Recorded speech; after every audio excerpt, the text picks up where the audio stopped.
कहते हैं कि आप जादू टोना नहीं करते, पर आप तो सरेआम कर रहे हैं।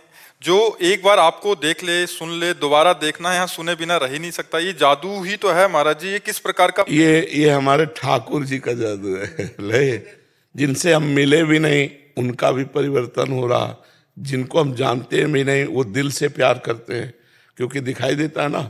तो ये जादू ठाकुर जी का है। जो सही बात है बाबा। हाँ, तो मैं मेरा नंबर आया तो मैंने सोची कि बाबा से प्रश्न करूंगा बहुत सारे, लेकिन अब तो मैं देख लियो तो कोई प्रश्न बचवा ही रहा है। ये ठाकुर जी का है। नहीं, हम अलग सी शक्ति को एहसास है वो भगवान की शक्ति, भगवान का कृपा प्रसाद।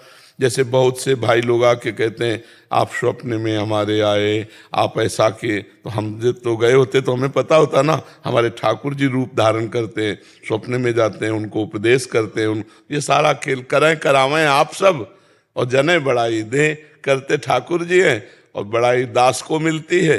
ये उनकी महानता है, ये ठाकुर जी सब करते हैं। अर्चना जी, श्री हरिवंश महाराज जी।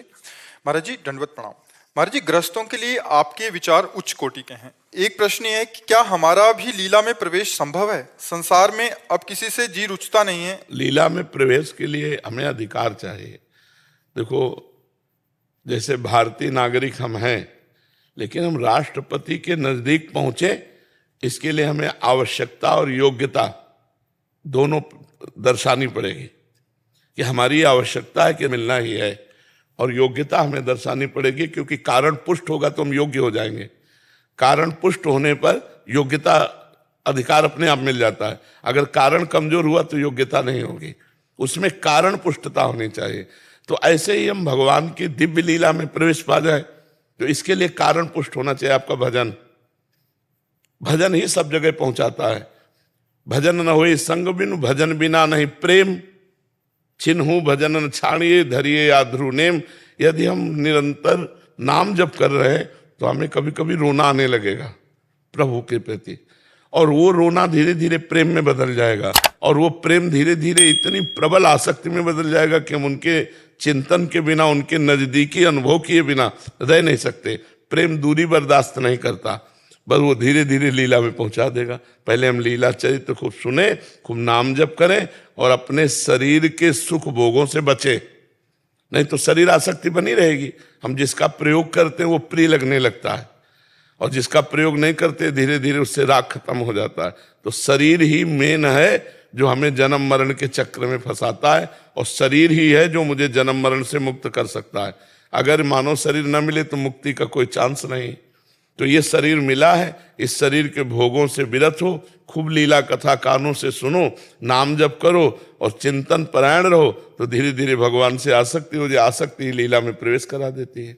तो ये ना सोचे कि क्या हमारा भी लीला में प्रवेश हो सकता है। लीला में प्रवेश होने के लिए ही हमें मानव देह मिला, हमें शरणागति गुरुदेव की मिली, हमें नाम मंत्र जपने का अवसर मिला। तो हम श्री जी से रोएं, श्री जी से प्रार्थना करें कि उनका भजन हमारे अंदर चले। खास बात है भजन, और जब भजन चल रहा तो कुछ दुर्लभ नहीं, कुछ दुर्लभ नहीं। रितु जी जालंधर से। राधे राधे महाराज जी। महाराज जी कह रहे हैं कि पिछले 1.5 साल से आपका एकांतिक सुन रहे हैं। एक बार यूट्यूब पे आपकी वीडियो देख ली जिसमें आप दंडवती कर रहे थे। तो महाराज जी इन्होंने बिना कुछ जाने ऐसे ही मन में एक मन्नत कर ली कि 11 दंडवती गिरिराज जी की परिक्रमा करने का अंदर संकल्प हो गया। जब पहली बार परिक्रमा करने के 1.5 किलोमीटर बाद तो तबीयत खराब हो गई, उसके बाद पैदल जैसे तैसे किया, और अभी कह रहे हैं कि अभी अगली 11 के लिए तो मतलब ऐसे उत्साह, ऐसे बच्चों वाली बातें नहीं की जाती। बच्चों वाली थोड़ी कि अब हमारी तुम दंडवती देख के थे। उस समय शरीर देखा था जिस समय दंडवती लगा रहे थे, बहुत पुरानी थी। हाँ, तो बलवान शरीर था। यहाँ की लगाई, गिरिराज जी की लगाई, बरसाने की लगाई, तो अब बलवान शरीर में सब तुम ऐसे सोचते 11 दंड। तो महाराज जी इसका हल थोड़ा सा बता देंगे? कह रहे कि अभी अंदर रहता है कि अपराध बन गया, अनर्थ ना। अरे कुछ अपराध नहीं, अपने घर के गिरिराज जी, उनसे कह दो हम चले ही हो रही। और क्या, अपने घर के पैदल कर लूं, या फिर मेरे को हर वक्त मन में रहता देखो कुछ अनर्थ ना हो जाए। कुछ नहीं, अरे नहीं, हम लोग बच्चे हैं उनके। जैसे हम बच्चे हैं, अब कह दे कि एक मन का भोग लगाएंगे, अपने पास व्यवस्था नहीं मिली तो एक लड्डू से काम चला लेंगे। अगर आपने 11 परिक्रमा की कही है, और अगर आपने 11 बार दंडवत कर ली है, तो गिरिराज जी इतने में राजी हो जाएंगे। तुम्हें किसी दिन जाके 11 बार दंडवत कर आओ और गिरिराज जी से कहो देखो हैं तो बच्चे ही, हमारे बस की नहीं कि हम 11 दंडवती आपकी कर पाओ, क्षमा करना, हो गए। अरे भगवान बड़े उदार हैं, बड़े कृपाल, वैसे थोड़ी कि अनर्थ कर देंगे। गुरुदेव भगवान, एक संशय हो रहा है मन में। आप कई बार मैंने एकांतिक में सुना है कि आपका जो प्रारब्ध होता है उसको हम नष्ट नहीं कर सकते, पर जो प्रारब्ध कई बार पुत्र रूप में आ जाता है तो उसको भी नहीं सुधार इस सकते। रूप में आ जाता है पुत्र। हाँ हाँ, तो अगर पूर्व का कर्जा हमने लिया था वो वापस नहीं किया, वो हमें दंड देने के लिए पुत्र रूप में आया तो खूब बर्बादी करेगा, हमें जलाएगा, हमें दुख देगा। वो तो आता है कर्म का भोग भोगाने के लिए। अब ऐसे भी पुत्र आते हैं कि सोच सोच के आनंद आता है, उसके आचरण, उसके चरित्र, उसका समर्पण माता पिता। वैसे भी आते हैं कि शिकायतें और सोच सोच के हृदय जलता है, तो कैसा राक्षसी स्वभाव है, कैसे बदलूं इसका स्वभाव, पर वो बदलेगा नहीं। प्रारब्ध भोग है तो माता पिता को दंड देगा, दुख प्रदान करेगा, सुनने पर चिंता शोक बढ़ेगा, ऐसा होता है जी। अनामिका सिंह जी। राधा वल्लभ श्री हरिवंश महाराज जी। महाराज जी, मैंने सत्संग में आश्रय के बारे में आपके श्रीमुख से सुना है। ऐसी स्थिति कैसे आएगी कि हमेशा याद रहे श्री जी के सिवा मेरा कोई नहीं है, मैं श्री जी के अलावा किसी की नहीं हूं। जब मलिन अंतःकरण होता है तो संसार की वस्तु, व्यक्ति, स्थान ये प्रिय लगता है, और जब निर्मल अंतःकरण होता है तो भगवान का नाम, धाम, रूप, लीला, गुण ये प्रिय लगते हैं। तो हमारा उद्देश्य होना चाहिए पहले मन का निर्मल करना। तो मन निर्मल होता है जब हमारे आचरण पवित्र होते हैं, हमारा भोजन पवित्र होता है, हमारे विचार पवित्र होते हैं।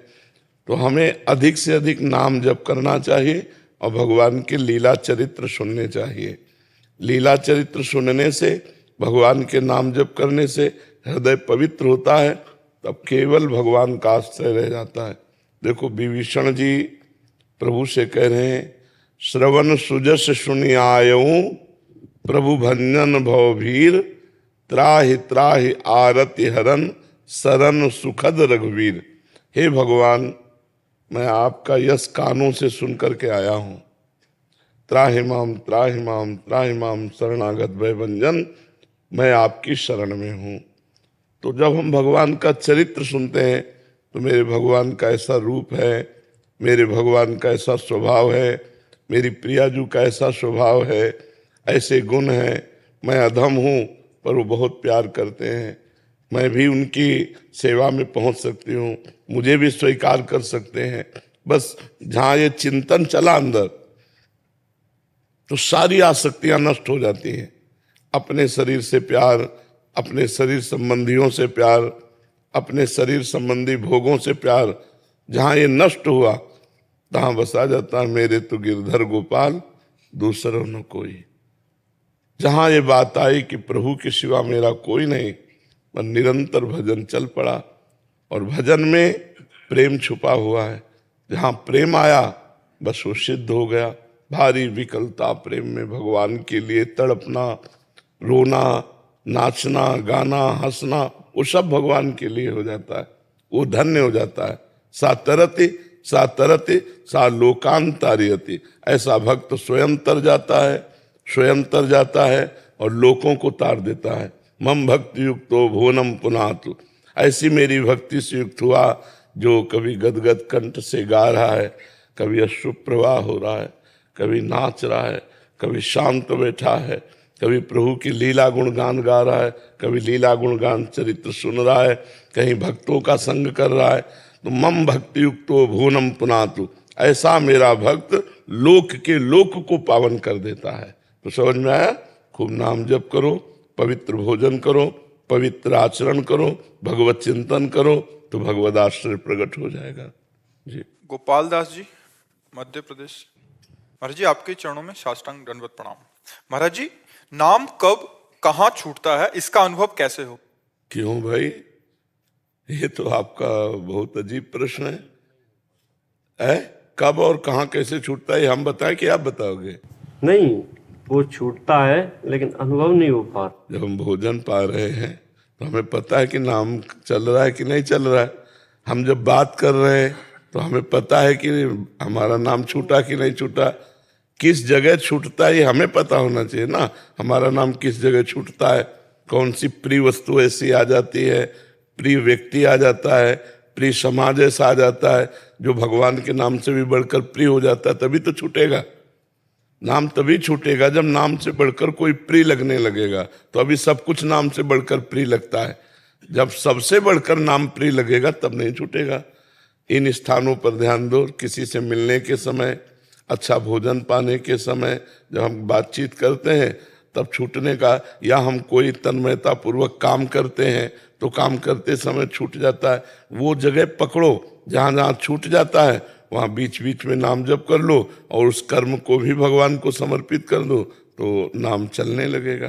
पहले लंबे समय तक ऐसा अभ्यास करो जी। जीवन में दैन्यता कैसे आए? जब अहंकार का नाश हो जाता है।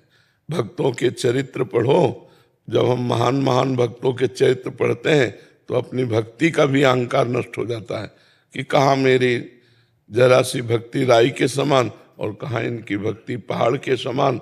तो हमारा अहंकार जब अहंकार गलित होने लगता है तो सब में भगवान का भाव होता है। जब सब में भगवान का भाव आता है तो अपने में दैन्य भाव आ जाता है, और जब दैन्य भाव आ जाता है तो भगवान का लाडला भक्त बन जाता है। यही दरबार दीन को आदर रीत सदा चली आई। भगवान के दरबार में सदैव दैन्यता का ही आदर है, अहंकार का तिरस्कार है। दैन्यता, ये दैन्यता भगवान की कृपा से आती है, पर इसका साधन विशेष है भक्तों के चरित्र सुनना, भक्तों की चरण रज माथे पे लगाना और भक्तों की बातें मानना। इससे हमारे अंदर दैन्यता आ जाएगी। भक्त संग से सब अहंकार का नाश हो जाता है।